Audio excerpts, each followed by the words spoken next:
Welcome to RLB agriculture classes में आपकी Priyanshi ma'am. और आज हम अपना 9th लेक्चर स्टार्ट करने जा रहे हैं जिसमें हम पढ़ेंगे शुगर केन के बारे में। ये बहुत ही इंपॉर्टेंट क्रॉप है जिससे आपके कॉम्पिटिटिव एग्जाम में बहुत ज्यादा क्वेश्चन फंसते हैं। आपका राइस, व्हीट और इसके बाद आपका शुगर केन, ये फसल बहुत ज्यादा इंपॉर्टेंट है आपके कॉम्पिटिटिव एग्जाम, साथ ही साथ थ्योरेटिकल एग्जाम के लिए। आइए अब देखते हैं शुगर केन के बारे में। शुगर केन का साइंटिफिक नेम है सैक्रम स्पीशीज। क्योंकि इसकी कई सारी स्पीशीज होती है इसलिए हम यहाँ पे सैक्रम स्पीशीज ही लिखेंगे। फैमिली है पोएसी। ओरिजिन प्लेस है न्यूजीनिया।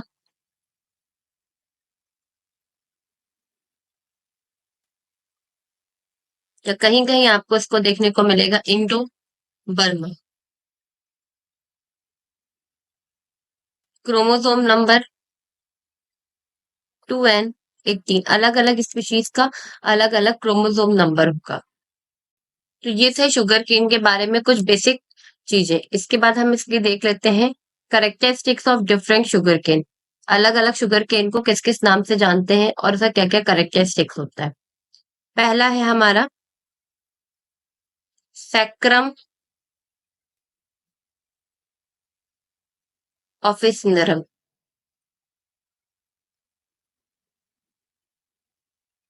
जिसको कि हम ट्रॉपिकल केन के नाम से भी जानते हैं।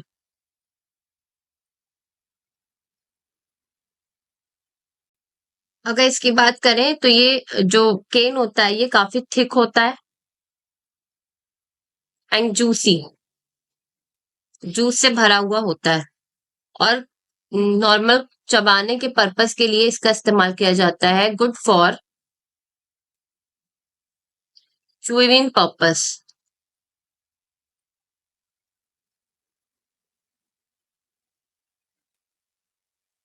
इसका जो ये जो इंट्रोड्यूस हुआ था ये न्यू जीनिया से हुआ था। इसमें हाई शुगर कंटेंट होता है, लो फाइबर होगा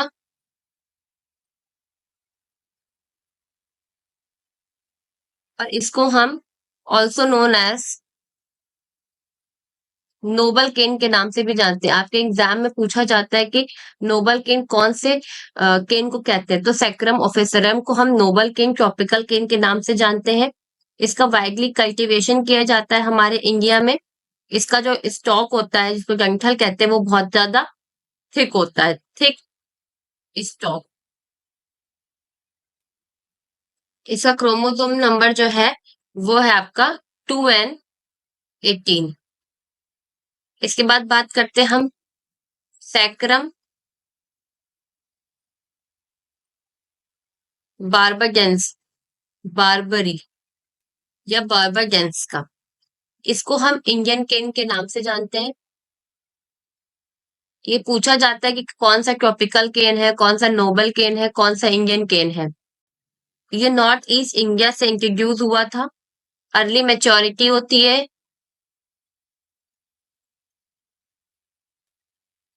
लो to medium.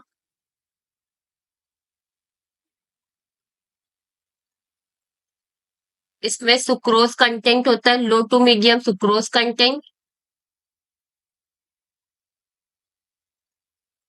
High fibre content,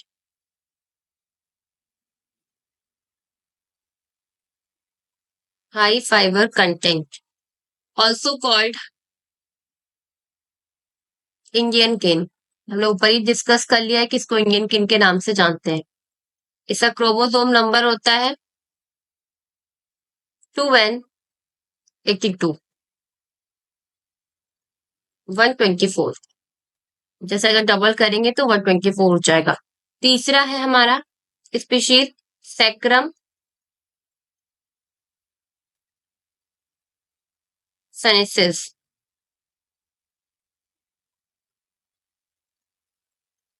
जिसको कि हम चाइनीज केन के नाम से जानते हैं। सेनेसिस से आप समझ सकते हैं कि चाइना, की बात हो रही है। चाइनीज केन के नाम से इसको जानते हैं। ये भी आपका सदर्न नॉर्थ ईस्ट इंडिया में लगाया जाता है। इसमें मीडियम सुक्रोज कंटेंट होता है।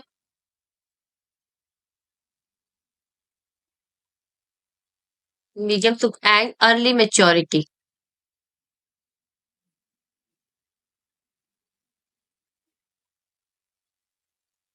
हाई फाइबर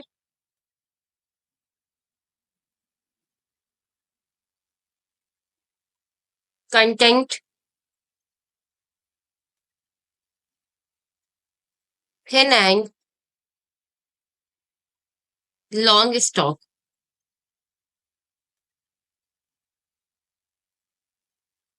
क्रोमोसोम नंबर होता है इसका 2n118। इसका जो मेन प्रोड्यूसर होता है आपका सनेसिस का मेन प्रोड्यूसर जो है वो आपका चौथी स्पीशीज है आपकी sacrum spontaneous.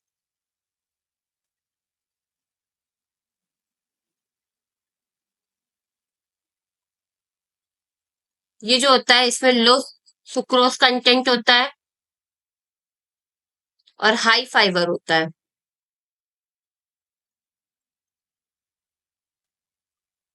High fibre content. इसको हम ज्यादातर वाइल्ड केन के नाम से जानते हैं, कॉल्ड वाइल्ड केन। इसके बाद लास्ट है सैक्रम रोबस्टम। इसमें भी लो सुक्रोज होता है, हाई फाइबर कंटेंट होता है।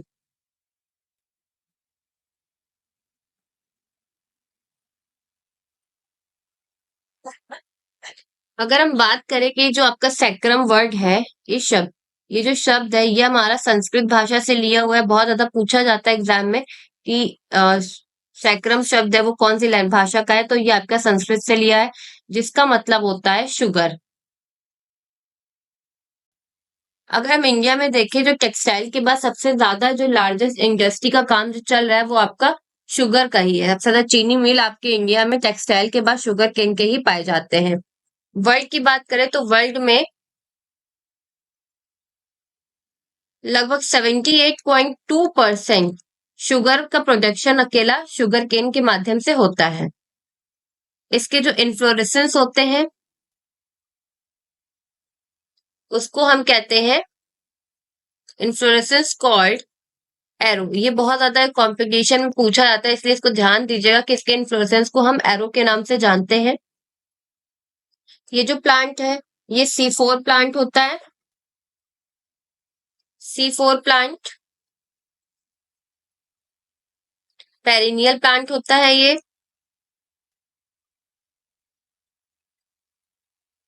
C4 perennial plant. इसमें जो रिप्रोडक्शन होता है वो ऑक्सिलियल ऑक्सिलियल रिप्रोडक्शन होता है।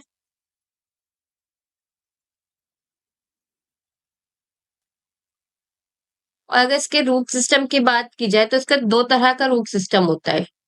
Root system two type. एक है हमारा सेट रूट। ये टेम्परेरी बेसिस पे होती है जो कि मॉइस्चर और न्यूट्रिएंट प्राइमरी रूट्स को प्रोवाइड कराने का के लिए हेल्प करती हैं। टेम्परेरी होती हैं, provide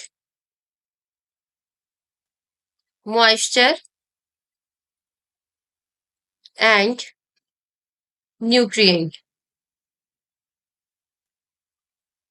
to primary root.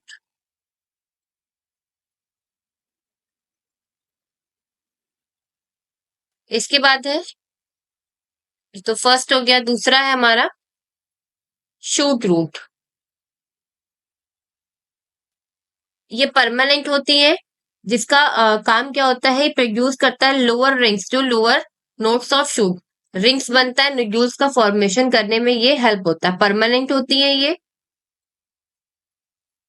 Permanent produce lower ring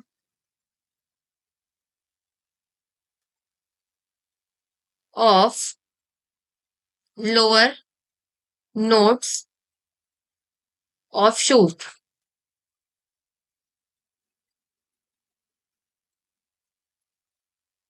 इसके बाद हम देख लेते हैं सर क्लाइमेट की कैसे कैसे क्लाइमेट किसको रिक्वायरमेंट होती है। जैसे कि सभी को पता है ये ट्रॉपिकल क्रॉप है। It is a tropical crop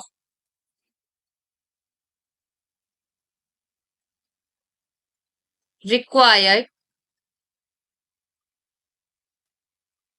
warm and humid climate।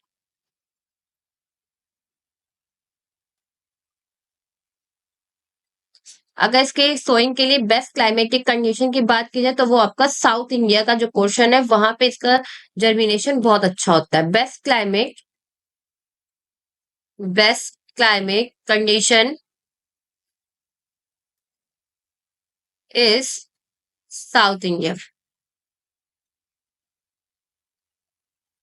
यहाँ पे एनुअल रेनफॉल की रिक्वायरमेंट होती है तकरीबन 75 से लेके 120 सेंटीमीटर तक एनुअल रेनफॉल की यहाँ पे रिक्वायरमेंट होती है। अगर टेम्परेचर की बात की जाए, टेम्परेचर 21 से 45 degree Celsius for sugar cane, ये मतलब ऑप्टिमम टेम्परेचर हो गया। और अगर बेस्ट टेम्परेचर की बात की जाए शुगर केन के लिए तो वो है आपका 28 से 30 डिग्री सेल्सियस। ये बेस्ट टेम्परेचर माना जाता है इसके वेजिटेटिव ग्रोथ के लिए। और अगर आपका तापमान राइपनिंग के समय at the time of ripening at the time of ripening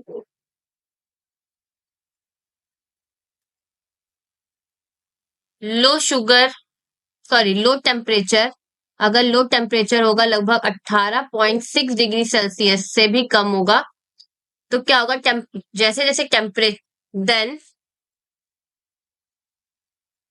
temperature high होने से टेम्परेचर की सुक्रोज जो कंटेंट है वो ज्यादा हो जाएगा is more and sugar content या शुगर की जो वैल्यू हो जाएगी वो लेस हो जाएगी, लेस वैल्यूबल हो जाएगी शुगर। अगर टेम्परेचर 1.6 डिग्री से कम हुआ तो सुक्रोज का कंसेंट्रेशन बढ़ता है और जो शुगर का कंसेंट्रेशन है वो कम होने लगता है और उसकी वैल्यू भी कम हो जाती है। अगर सॉइल की बात करें तो हैवी सॉइल की रिक्वायरमेंट होती है। पीएच लगभग होगा 6.5 से लेके 7.5। नॉर्थ इंडिया की अगर बात की जाए, नॉर्थ इंडिया कंडीशन के लिए बेस्ट सॉइल जो होगी वो होगी क्ले सॉइल, क्ले लोम। सलाइन सॉइल इसके कल्टीवेशन के लिए फिट नहीं होती है तो सलाइन सॉइल में इसका कल्टीवेशन अच्छा नहीं हो पाता है। अब बात करते हैं हम वेराइटीज की। शुगर केन की जो वेराइटीज है वो भी आप सबके लिए बहुत इंपॉर्टेंट होने वाली है। शुगर केन को वंडर क्रॉप के नाम से भी जाना जाता है। अच्छा, मैं आपको बता दूं, वंडर क्रॉप के नाम से भी जाना जाता है। इसकी एक वैरायटी होती है द वंडर क्रॉप 0CO419। इसके बाद कुछ वैरायटी है जो कि नेशनल लेवल पर कमर्शियली यूज की जा रही है।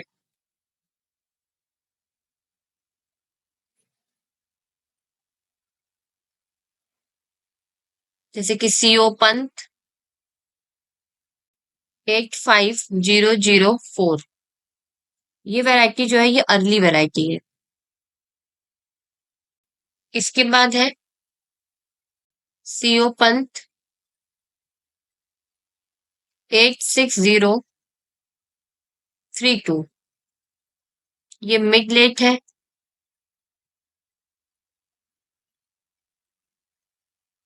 इसके बाद रेड रॉट रजिस्टिंग कुछ वैरायटी है। रेड रॉट रजिस्टिंग, ये एक डिसीज है गन्ने की, इसी के प्रति अवरोधी है। वो है आपकी CO 7704 7717, CO 1148 और CO 1918। ये रेकॉर्ड रजिस्टरिंग वेराइटी है। इसके बाद सबसे इंपॉर्टेंट वेराइटी जो कि फर्स्ट कमर्शियली हाइब्रिड थी, CO 205 is the first commercial hybrid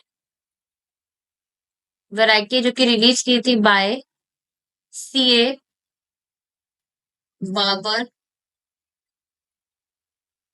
ये इंपॉर्टेंट है, आप लोग कहीं नोट डाउन कर लीजिएगा। 1912 से लेकर के 1918 के बीच में इसको रिलीज किया गया था। इसके साथ साथ इसमें योगदान था डॉक्टर TS वेंकट रमन का। इसमें कुछ सुधार की जरूरत थी, तो इन्होंने 1918 से लेकर के 1942 में इसमें कुछ इम्प्रूवमेंट किया गया था।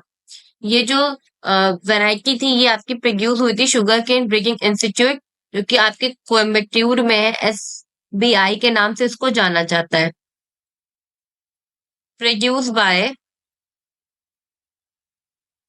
SBI sugar cane breeding institute, जो कि आपका कोयम्बटूर में है।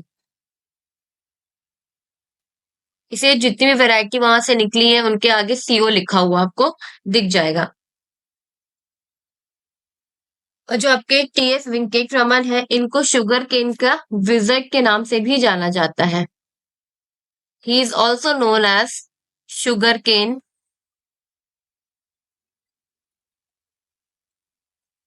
विजट। ये पूछा जाता है कि शुगर केन के विजट किसे कहा जाता है। इसके बाद स्मट रजिस्टिंग वैरायटी है,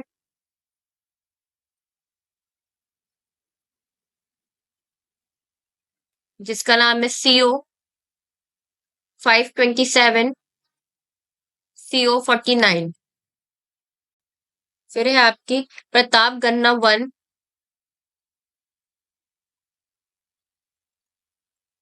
प्रताप गन्ना 1। ये वैरायटी जो है ये आपकी यूपी में सबसे ज्यादा इस्तेमाल होती है। यूपी, पंजाब, हरियाणा जैसे क्षेत्रों में ये टॉलरेंट होती है to drought and water logging condition.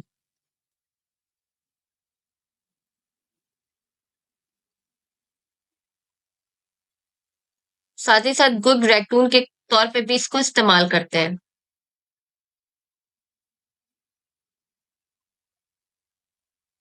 Good रैकूनर। एक इसके अलावा एक वैरायटी है समृद्धि।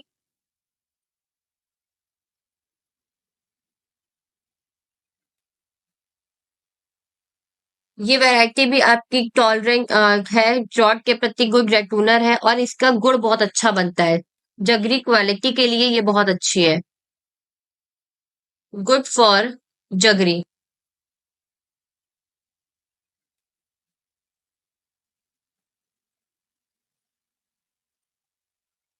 इसके अलावा इमरती है एक वैरायटी,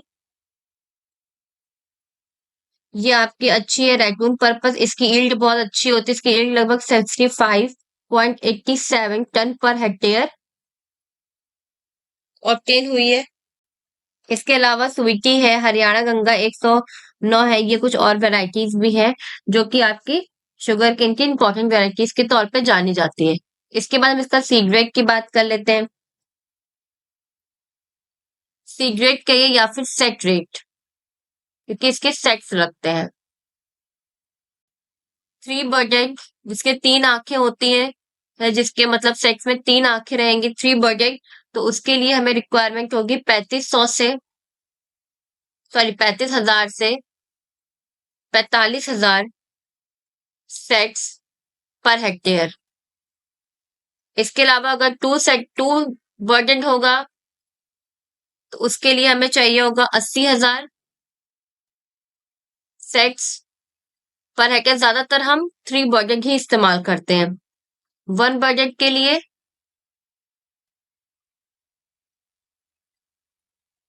1,20,000 सेट्स पर हेक्टेयर। अगर हम सेट ट्रीटमेंट की बात करें या सी ट्रीटमेंट की बात करें तो इसे ट्रीटमेंट किया जाता है कोल्ड वाटर से। पूरी रात इसको डिप करके रखते हैं ठंडे पानी में, लगभग 12 से 48 आवर्स के लिए। 12 टू 48 आवर्स के लिए गन्ने को ठंडे पानी में डिप करके रखते हैं, उसके बाद इसकी सोइंग कर देते हैं। इसके अलावा होता है hot water treatment. Hot water में इसके सेट्स को गर्म पानी में लगभग 52 डिग्री सेल्सियस वाटर का टेम्परेचर होता है, उसमें हम फॉर 32 से लेके 40 मिनट्स के लिए इसको गर्म पानी में डिप करते हैं। और अगर केमिकल ट्रीटमेंट की बात की जाए, केमिकल ट्रीटमेंट तो उसके लिए हम क्या करते हैं, ऑर्गेनो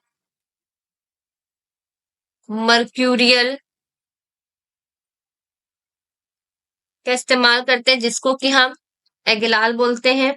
सबसे ज्यादा इस्तेमाल होता है इसका। @200 ग्राम पर 50 लीटर ऑफ वाटर में मिला के इसको हम सेट्स को हम अप्लाई इसमें डिप करके रखते हैं। तो ये तो बात हुई हमारे सीक ट्रीटमेंट की या फिर सेक ट्रीटमेंट की। इसके अलावा इसमें इसका फंजीसाइड भी इस्तेमाल होता है, जिसका कॉमन नेम होता है मिथाइल एथाइल मरकरी क्लोराइड। इसको भी हम इस्तेमाल करते हैं। सीड और सोइंग की बात कर लेते हैं कि इसकी सीड की सोइंग कब की जाती है। Material used for sowing is basically sets होते हैं। सीड्स मिलते हैं बट ये रिसर्च सेंटर्स वगैरह में ही आपको अवेलेबल होगा। फार्मर्स को अभी तक इसका सीड नहीं मिला है, तो इसका फार्मर रहता है इसका पीस या फिर इसका सेट ही जो है उसको इस्तेमाल करता है सोइंग के लिए। और piece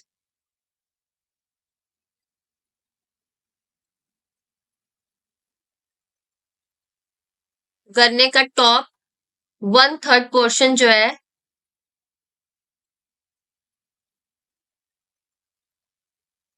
is use for sowing material के तौर पे इसका इस्तेमाल किया जाता है।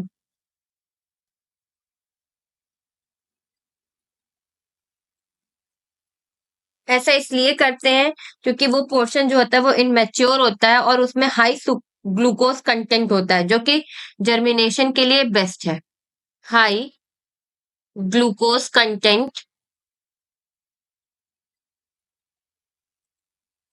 Which is best for germination.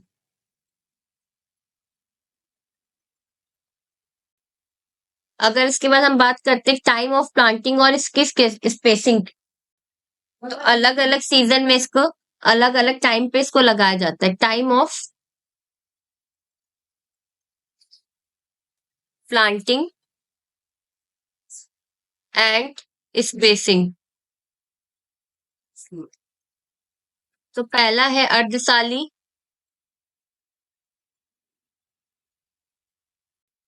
अर्धसाली वाले जो गन्ने की होती है इसको लगभग 15 से 18 मंथ लगते हैं, जिसको हम 15 से 18 मंथ इसकी हार्वेस्टिंग होने में लगता है। कॉमनली इसको ग्रो किया जाता है साउथ इंडिया में। रो टू रो इसकी स्पेसिंग रखी जाती है 120 स्पेसिंग 120 सेंटीमीटर। ठीक है, इसके बाद एक साली गन्ना आता है जिसको हम 12 मंथ में उसकी हार्वेस्टिंग कर लेते हैं। नॉर्थ इंडिया में उसको लगाया जाता है, उसकी स्पेसिंग रखते हैं 60 से 90 सेंटीमीटर। और फिर स्प्रिंग स्प्रिंग या ऑटम प्लांटिंग आता है इसमें। एक साली की बात कर ले तो उसके नाम से पता चल रहा है कि 1 साल का होगा। 12 मंथ लगते हैं इसको पूरा मैच्योर होने में, इसकी हार्वेस्टिंग होने में। कॉमनली इसको नॉर्थ इंडिया में ग्रो किया जाता है। इसकी जो स्पेसिंग होती है वो लगभग 60 से 90 सेंटीमीटर होती है। इसके बाद ऑटम प्लांटिंग की बात कर ले तो उसको हम सितंबर से अक्टूबर में लगाते हैं। इसकी ईल्ड अच्छी आती है, लगभग 13 से 15 मंथ में ये रेडी हो पाता है। और स्प्रिंग प्लांटिंग की बात कर ले तो इसको फरवरी से मार्च में लगाते हैं। सबसे पहले और इसी मेथड को SURU शुरू कहते हैं महाराष्ट्र में, वहां पे भी फरवरी मार्च में लगता है। तो इसकी प्लांटिंग मेथड की बात कर ले, कौन कौन से मेथड होते हैं जिसकी सहायता से हम इसकी प्लांटिंग कर सकते हैं। तो पहला है हमारा फ्लैट बैग मेथड। ये सबसे ज्यादा यूज होता है, यूज इन नॉर्थ इंडिया।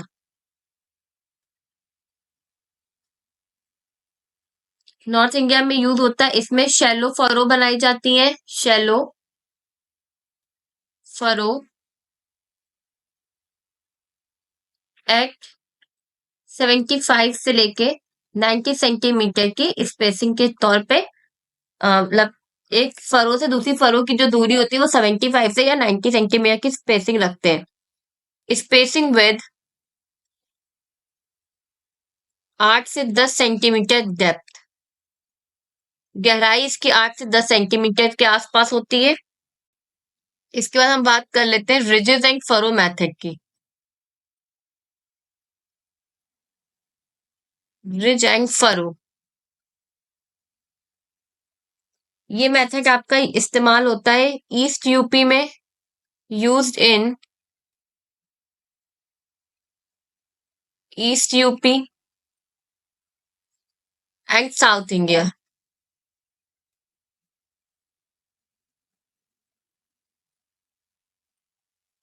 यहाँ पे जो डेप्थ रखी जाती है 10 से 15 सेंटीमीटर डेप्थ,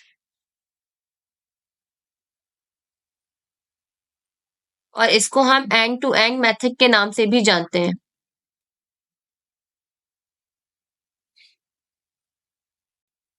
इसके बाद है हमारा तीसरा मेथड है ट्रेंच मेथड। इसको हम जावा मेथड के नाम से भी जानते हैं। ये ज्यादातर आपका कोस्टल एरियाज में यूज किया जाता है, यूज इन कोस्टल एरिया।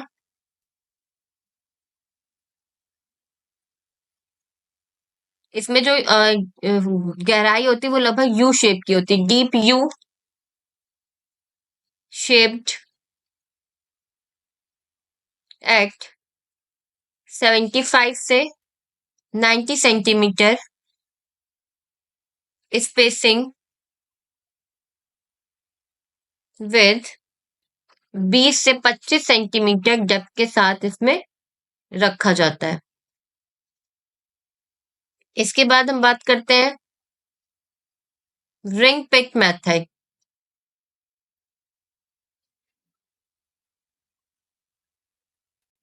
ये मेथड स्लोपी एरियाज के लिए बहुत अच्छा है, बेस्ट फॉर स्लोपी एरियाज या स्लोपी रैंक। यहाँ पे इसका रैकून के तौर पे इसका इस्तेमाल होता है। 3 to 4 raccoon are used.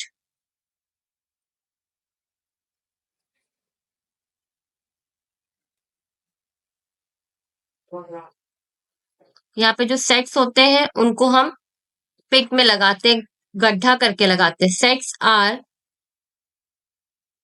Placed at पिट। पिट का जो साइज होता है वो लगभग 75 से 45 सेंटीमीटर डीप होता है।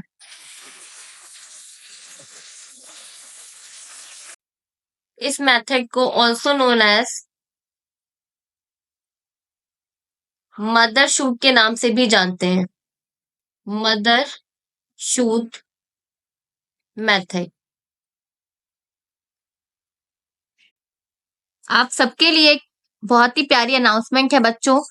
मैंने अपने समय के अनुसार आपके लिए लिमिटेड सीट के साथ एक बैच लाया हुआ है, जिसमें मैं सीयूटी के प्रिपरेशन करा रही हूँ for UG and PG students.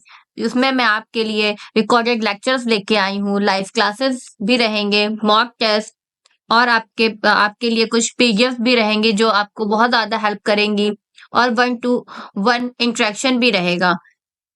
तो आप, जो भी बच्चा मुझे ज्वाइन करना चाहता है, वो मुझे इस व्हाट्सएप नंबर पे मैसेज कर सकता है अपने फुल नेम और सिटी के साथ। इसके अलावा मैं ये बता दूं कि जो बच्चे नए हैं और उन्होंने अभी तक मेरी एक भी वीडियोस नहीं देखी है, तो वो मेरे यूट्यूब चैनल पे जा करके मेरे रिकॉर्डेड लेक्चर्स को देख सकते हैं और उनकी और अपने नोट्स वहां से बना सकते हैं, जिससे उनकी बहुत ज्यादा हेल्प हो पाएगी और वो डेफिनेटली एक ना एक सीट ले ही लेंगे अपने एग्जाम, और अपना एग्जाम क्रैक कर लेंगे। यहाँ पे जो ट्रीटमेंट किया जाता है सीड्स का,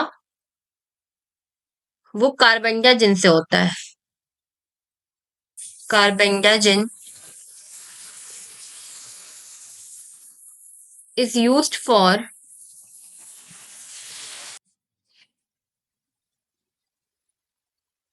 सेक्स ट्रीटमेंट। पहले सेक्स को ट्रीटमेंट किया जाता है, उसके बाद इसको गड्ढे करके इसको रिंग पेट मेथड के हिसाब से स्लोपिल एरियाज में लगाया जाता है।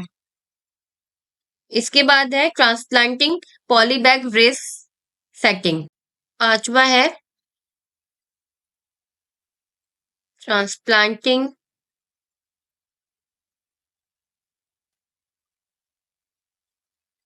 Polybag raised setting. जो शुगर केन की सीडलिंग होती है, उसी को ही हम सेटिंग के तौर पे जानते हैं, उसी को बोलते हैं। यहाँ पे इसको ज्यादातर नर्सरी के तौर पे इस्तेमाल किया जाता है। यहाँ पे नर्सरी बेड बनती है 5 मीटर से लेके 10 मीटर तक इज यूज्ड। और यहाँ पे इसकी जो सेटिंग होती है उसको हम सीडलिंग के तौर पे ही जानते हैं। इसके बाद है हमारा छठा मेथड, डिस्टेंस प्लांटिंग।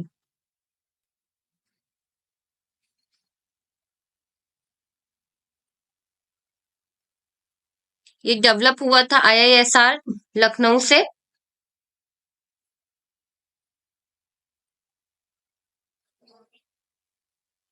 आईआईएसआर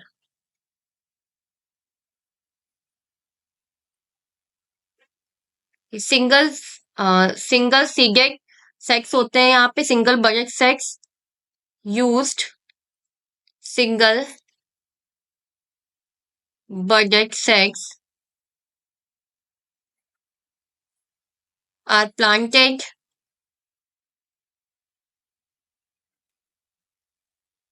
इन नर्सरी 15 से 20 कुंटल और 1800 सेक्स पर हेक्टेयर। इसकी रिक्वायरमेंट होती है आफ्टर 45 से 60 days it must be transplanted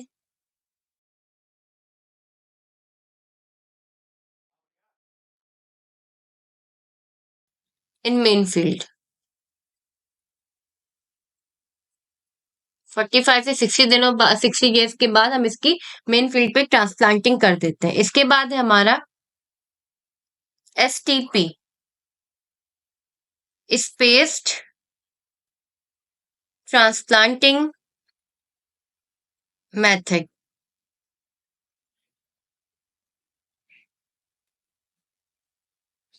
ये मेथड अच्छा है मल्टी कटर के लिए या फिर जो रैकून की क्रॉप लगती है उसके लिए good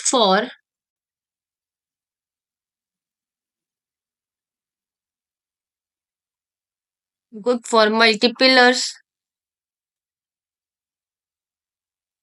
multiplication good for multiplication. यहाँ पे भी जो नर्सरी बैग बनती है nursery bag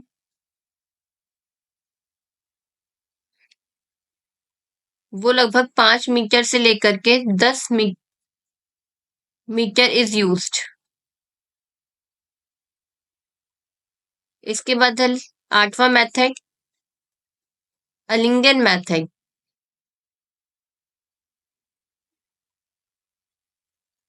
upper most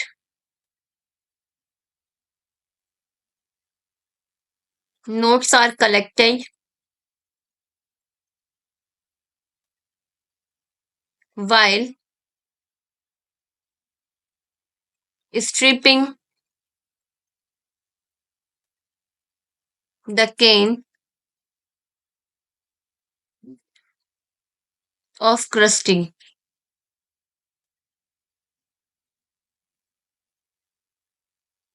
Planting with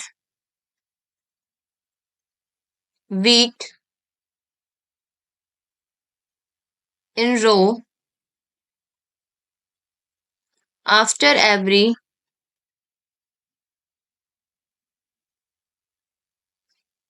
4 row of wheat।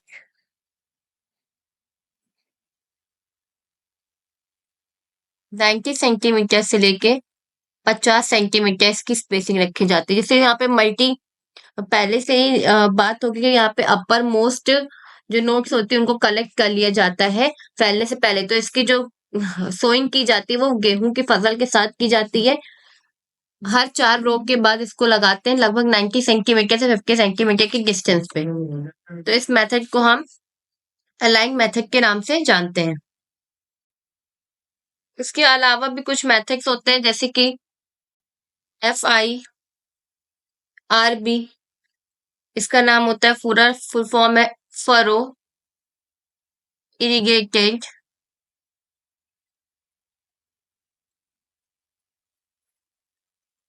Raised bed technique.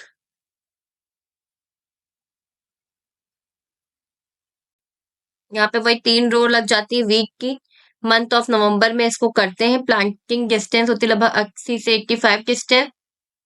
और इन्हीं की जो फरो बचती है उसी फरो में हम फरवरी मार्च में शुगर केन की प्लांटिंग कर देते हैं। तो इसको बोलते हैं furrow irrigated raised bed method.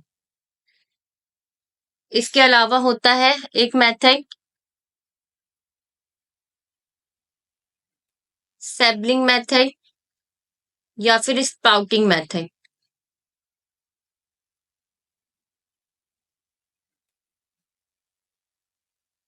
इसको सबसे ज्यादा सक्सेसफुली यूज किया जाता है क्यूबा में। Successfully used in Cuba tiller soon after they develop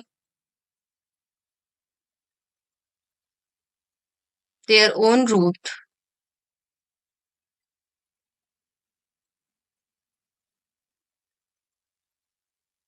are separated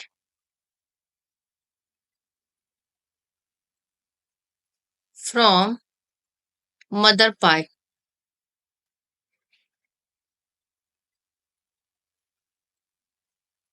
and planted separately।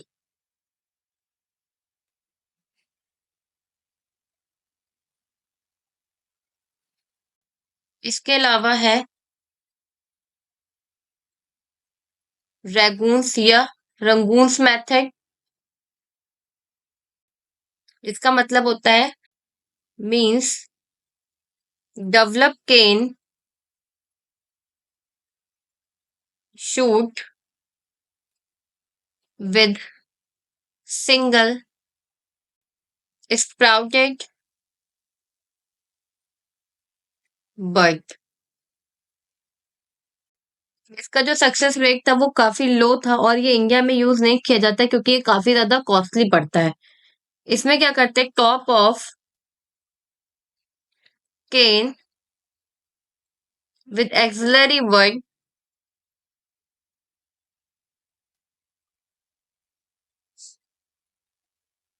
Sprouted it cut. जब उसकी स्प्राउटिंग शुरू होने लगती है एक्सिलरी वर्ड की तो वहां से इसको कट कर लेते हैं। देन फ्रॉम एक्सिलरी वर्ड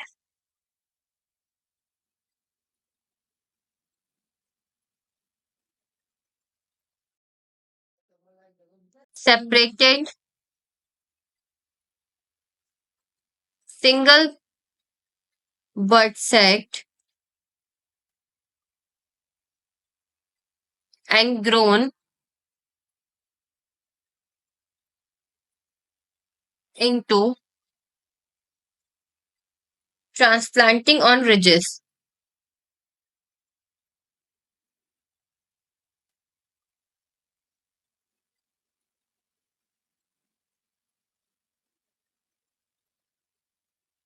तो यहाँ तक तो हमने बात कर ली इसकी प्लांटिंग मेथड की। इसके बाद हम देखते हैं इसका मैन्योर और फर्टिलाइजर। ये एक हैवी फीडर क्रॉप होती है, इसको बहुत ज्यादा रिक्वायरमेंट होती है नाइट्रोजन की।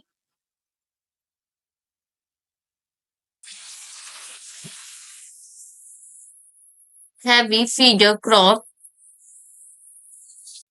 Higher dose of nitrogen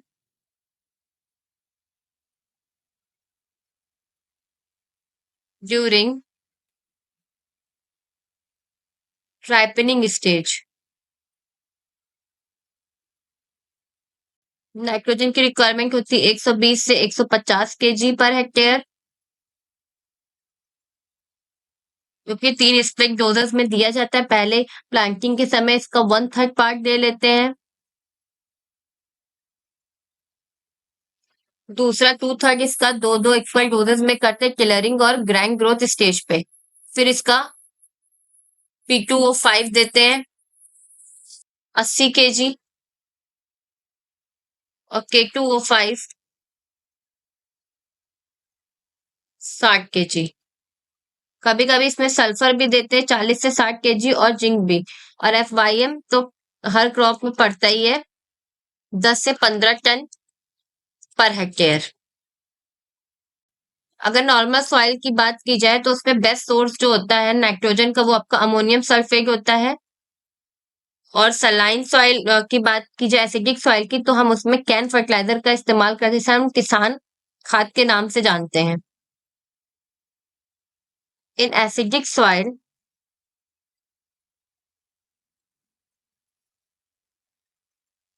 can fertilizer is used.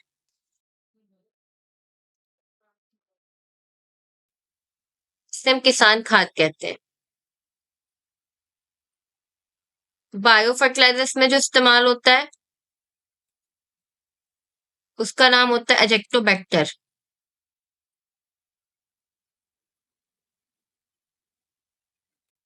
Irrigation stages देख लेते हैं। इस फसल में सबसे ज्यादा पानी की रिक्वायरमेंट होती है। टोटल रिक्वायरमेंट जो होता है वो होता है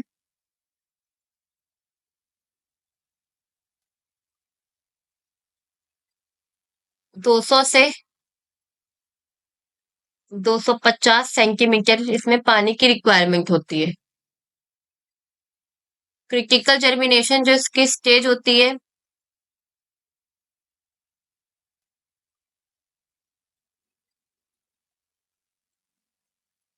0 से 60 days आफ्टर प्लांटिंग। फॉर्मुलेटिव स्टेज जिसको हम टिलरिंग फेज कहते हैं।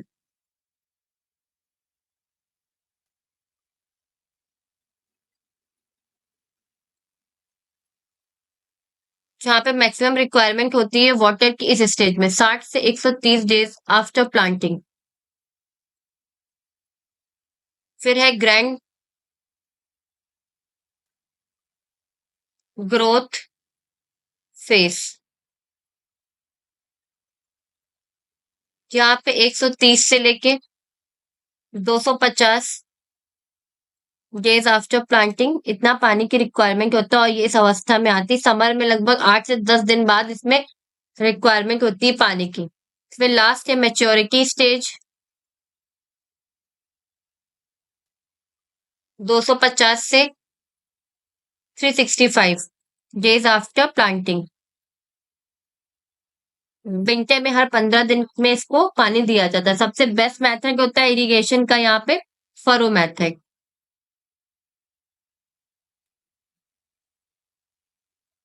Is best.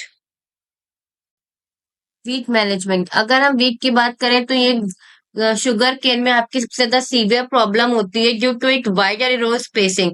इसकी वाइडर रो स्पेसिंग की वजह से यहाँ पे सबसे ज्यादा वीट का इन्फेक्शन देखने को मिलता है, जिसकी वजह से ये इसकी ग्रोथ को स्लो कर देता है और इंक्रीज और खुद एब्जॉर्व कर लेता है वाटर और न्यूट्रिशन को, जिसकी वजह से हमारी फसल को ज्यादा पानी और ज्यादा न्यूट्रिएंट की रिक्वायरमेंट होती है। सबसे ज्यादा कॉमन वीट जो इसमें रखते हैं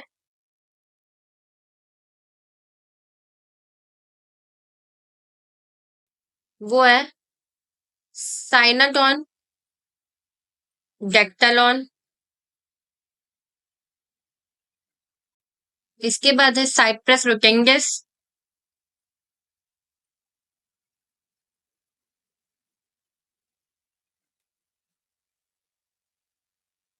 कैमेलिनिया, बेंगलादेशिस।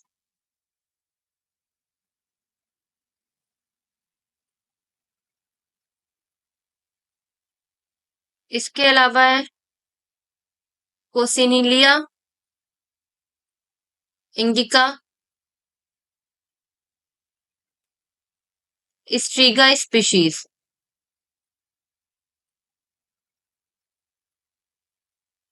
ऑर्बेंजिया स्पीशीज। ये से कुछ जो सबसे ज्यादा इसमें इन्फेक्शन इन्हीं वीक्स की वजह से होता है। इसे कंट्रोल करने के लिए प्री इमरजेंस अप्लाई करते हैं 1.75 kg पर hectare 3 to 4 days after planting. सीमाजीन,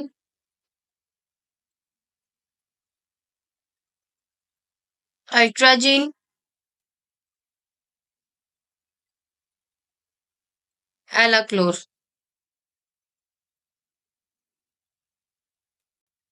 इसके बाद इसमें कुछ कल्चरल मेथड का इस्तेमाल किया जाता है,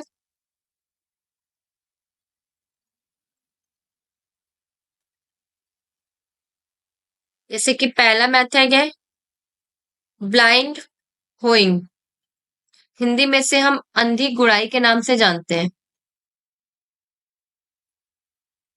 done 1 to 3 week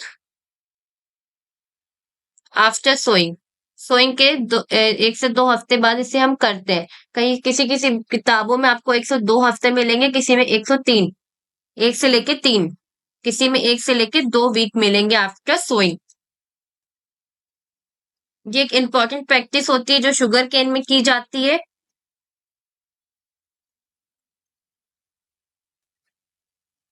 hoeing after planting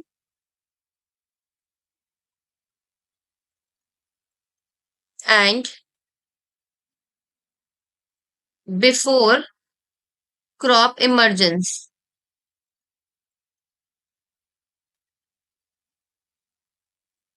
इसे हम करते हैं फॉर वीक कंट्रोल। मेन इसका उद्देश्य वीक कंट्रोल ही होता है। इसके बाद है earthing up.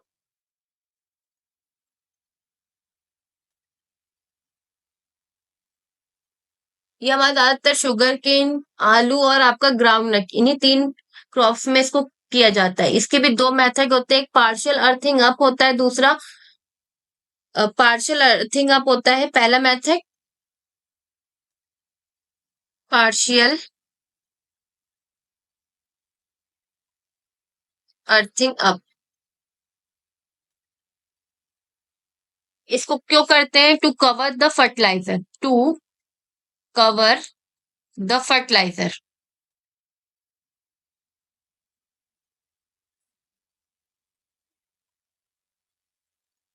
To avoid enclose to root system.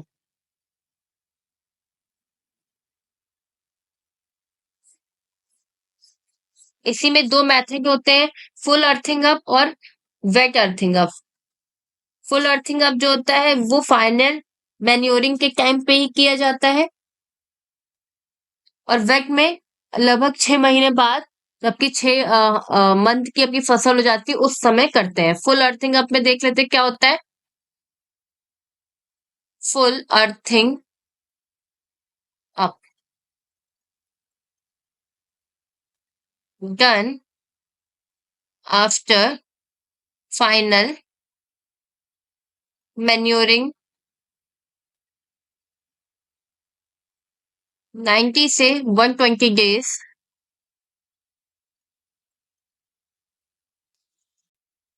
The soil from ridges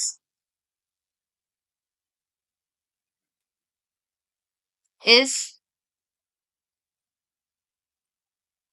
thrown on both side, दोनों साइड जो नालियां बनी थी दोनों साइड पे हम मिट्टी को चढ़ाते हैं। टू वर्ड इन, ताकि इरिगेशन की भी इसमें फैसिलिटी जो है वो प्रॉपर हो सके। फिर है हमारा wet earthing up done around 6 month age of crop. फसल के जब 6 महीने हो जाते हैं उसके बाद हम इसको मेथड को करते हैं। इसके साथ ही साथ इसमें एक और मेथड इस्तेमाल किया जाता है, ये इम्पोर्टेंट है, प्रॉपिंग, जो कि सिर्फ शुगर केन में ही होता है। इसमें क्या करते हैं, इसको हम टाइम के नाम से भी जानते हैं। इसमें गन्ना जब काफी बड़ा हो जाता है तो उसकी पत्तियों से ही इसको बांध देते हैं ताकि ये लॉजिंग से बचा रह सके। Tying the cane by using lower bottom leaf to check lodging of cane.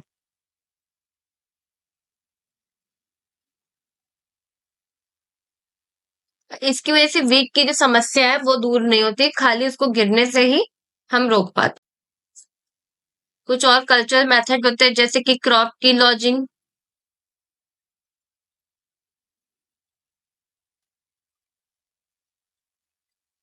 The falling down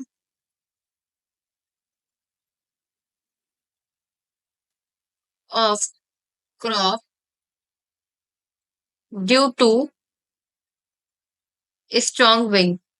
काफी तेज हवाओं चलने से जब पेड़ गिरने लगता है, क्रॉप ब्लॉजिंग उसे कहते हैं, और इसको टाइम की सहायता से कंट्रोल किया जा सकता है। It prevent by trench planting, earthing up,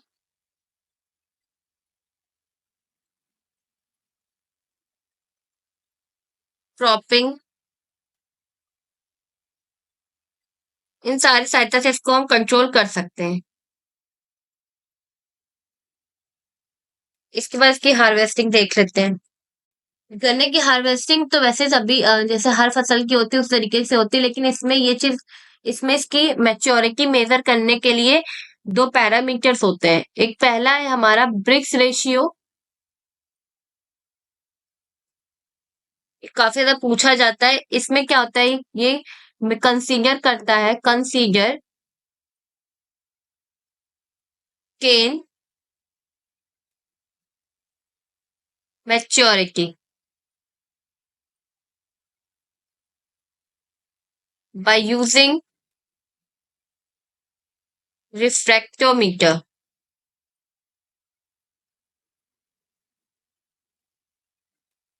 इसकी जब रीडिंग आती है लगभग 16 से 18% टीएस, तो पता चल जाता है कि हार्वेस्टिंग के लिए ये रेडी हो चुका है। और रीडिंग देख के हम इसके मिडल पोर्शन से, जो स्टॉक का मिडल पोर्शन होता है, वहां से हम जूस के लिए इसको रेडी भी कर सकते हैं। इसी में दूसरा मेथड है फेलिंग टेस्ट। इसको भी मैच्योरिटी ऑफ केन के लिए ही इस्तेमाल किया जाता है। इस टेस्ट के लिए सॉल्यूशन होता है रीडिंग में, उसको डालते हैं। Solution reading should be less than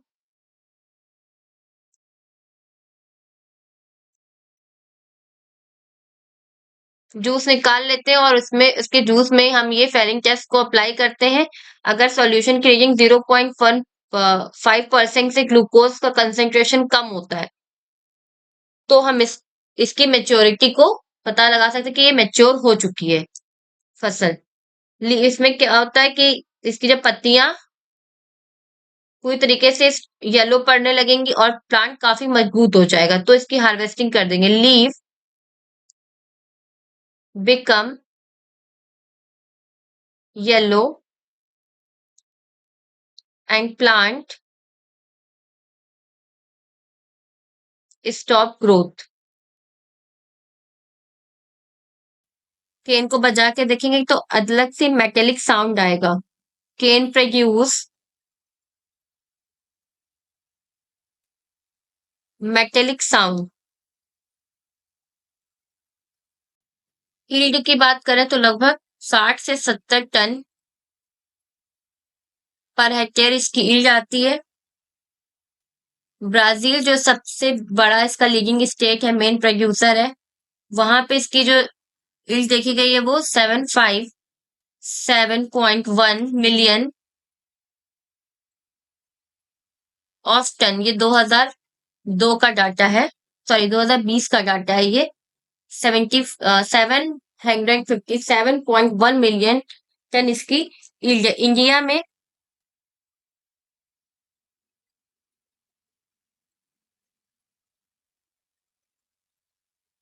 million ton. इसका जो इंडिया में मेन प्रोड्यूसर है वो आपका यूपी है, उसके बाद तमिलनाडु, फिर महाराष्ट्र, देन बिहार, पंजाब भी इसके लीडिंग प्रोड्यूसर है। अगर कल्टीवेटेड एरिया की बात की जाए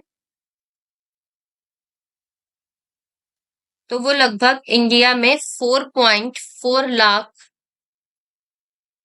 के आसपास इसका कल्टीवेशन एरिया। और अगर एनुअल प्रोडक्शन की बात की जाए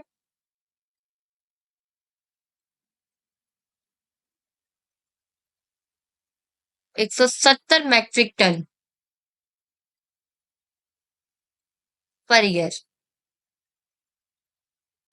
इसकी इंपॉर्टेंट डिसीज के बारे में देख लेते हैं हम लोग। Red rot of sugar cane सबसे ज्यादा मेन है इसका।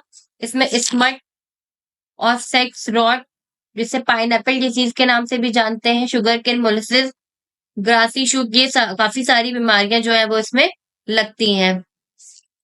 पहली इसमें red rot of sugar cane, ये सबसे ज्यादा इंपॉर्टेंट डिसीज है इसकी।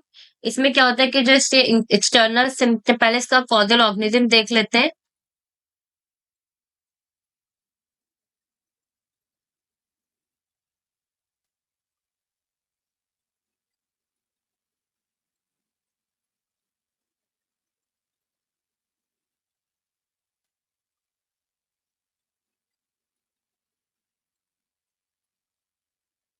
कॉलियोटोरिचम फैलगोटम, ये इसका कॉजल ऑर्गेनिज्म हो गया। इसके जो इंटरनल सिम्टम्स होते हैं, इसमें 3 से 4 जो लीव्स होती है वो अपने आप ही 3 से 4 लीव्स जो होती है वो विटर होके सूख सूख जाते हैं। उनके टिप्स में काफी ज्यादा विटरिंग दिखाई देने लगती है। टिपिकल सिम्टम्स होते हैं वो ऑब्जर्व होते हैं इसके स्टॉक पे। First, external symptoms.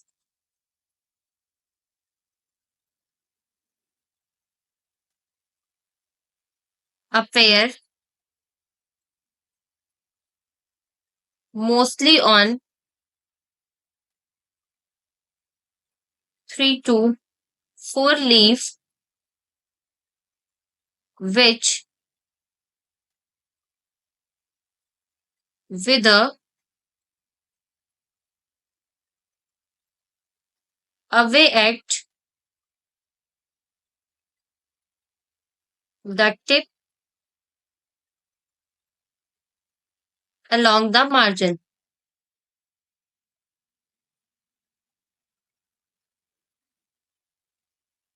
The presence of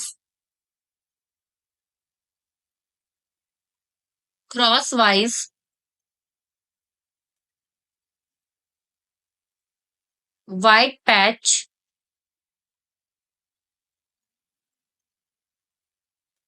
are important character होता है जिससे कि हम इस बीमारी के बारे में पता लगा सकते हैं। और इसके जो स्टॉक होता है उसके अंदर लाल सड़न जैसी एसिडिक स्मेल आना शुरू हो जाती है और अंदर अंदर से इसको खोखला कर देता है। इसका मैनेजमेंट के लिए क्या करते हैं? सोक सेक्स इन 0.1%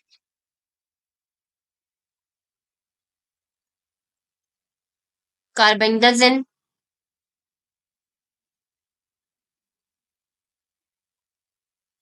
के सॉल्यूशन में 15 मिनट के लिए इसको हम भिगो के रखते हैं। इसके बाद इसमें स्मट है, इसके बारे में ब्रीफ में हम लोग जब एंटोमोलॉजी की क्लासेस लेंगे उसमें पढ़ेंगे। इसके बाद इसमें एक और डिसीज लगती है जो काफी इंपॉर्टेंट है, सेगरॉट और पाइनएप्पल। इसके नाम से लगता है कि ये पाइनएप्पल में लगती होगी, लेकिन नहीं, ये फंगल इन्फेक्शन होता है, डिसीज होती है जो कि आपकी शुगर केन में लगती है। इसमें से पाइनएप्पल के सड़ने जैसी स्मेल आती है, इस वजह से इसको हम इसमें रेड रॉट के जैसे ही इस पैचेस पड़ना ही लगते हैं, पर इसमें पाइनएप्पल जैसी स्मेल आती है। इसको कंट्रोल करने के लिए हमें इस कार्बेंडाजिम के सॉल्यूशन में इसको डिप करना चाहिए। 3 से 4 बड्स को लगाना चाहिए और रेनी सीजन में इसको लगाने से अवॉइड करना चाहिए। इसका ज्यादा इन्फेक्शन रेनी सीजन में ही देखने को मिलता है। इसके अलावा है फाला ब्लाइट और शुगर केन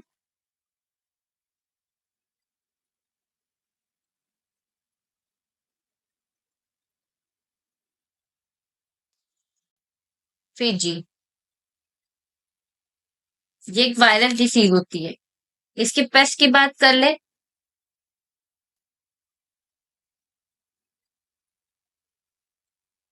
रूट बोरर लगता है इसमें,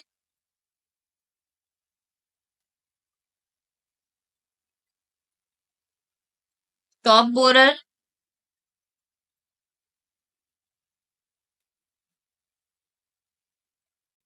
व्हाइट फ्लाई।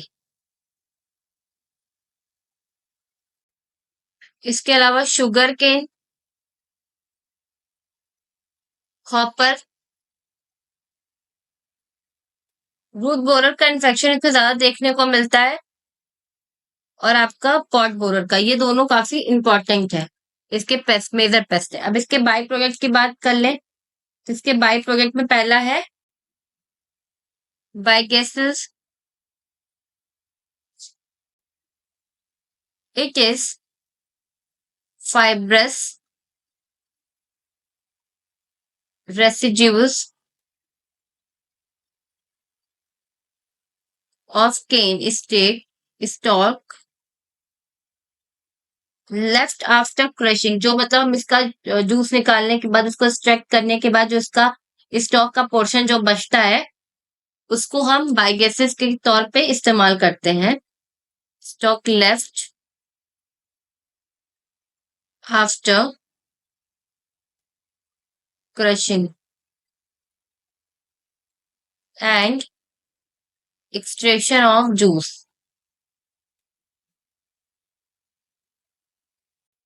इसकी सहायता से हम इलेक्ट्रिसिटी प्रोड्यूस कर रहे हैं और पेपर और मीथेन गैस का फॉर्मेशन कर रहे हैं।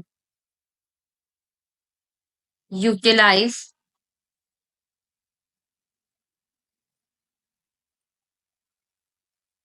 for electricity production,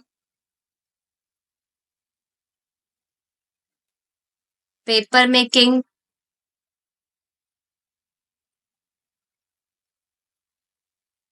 methane formation.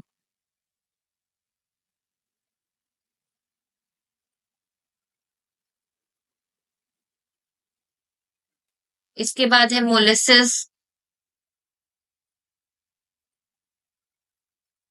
जब शुगर शुगर से केन से शुगर बनाई जाती है तो उस समय कुछ क्रिस्टल्स का फॉर्मेशन होने लगता है, तो उनका इस्तेमाल किया जाता है अल्कोहल बनाने के लिए।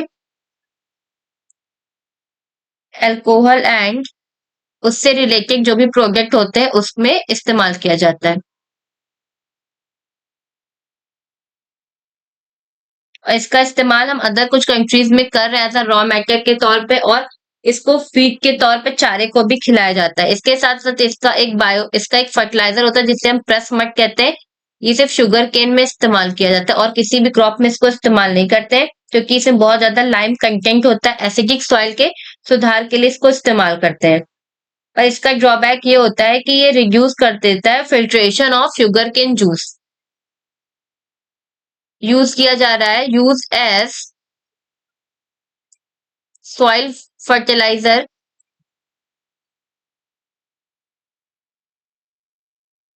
For wax production. I hope आपको ये मेरी वीडियो पसंद आई हो। आई थिंक आपके लिए ये वीडियो बहुत ज्यादा इंपॉर्टेंट होने वाली है। तो आज के लिए इतना ही। थैंक यू मेरी वीडियो पूरी देखने के लिए। अगर आप लोगों को मेरा पढ़ाना अच्छा लग रहा है तो मेरी वीडियो को लाइक करें और चैनल को सब्सक्राइब करें। इससे मुझे भी अच्छा लगेगा और मुझे मोटिवेशन भी मिलेगी, ताकि मैं अपना ये इनिशिएटिव जारी करती रहूं। तो शेयर करो अपने सारे दोस्तों को और टेलीग्राम ग्रुप ज्वाइन करो। चैनल के अबाउट में लिंक इजीली मिल जाएगा। फिर मिलेंगे अपने नेक्स्ट क्लास में। बाय।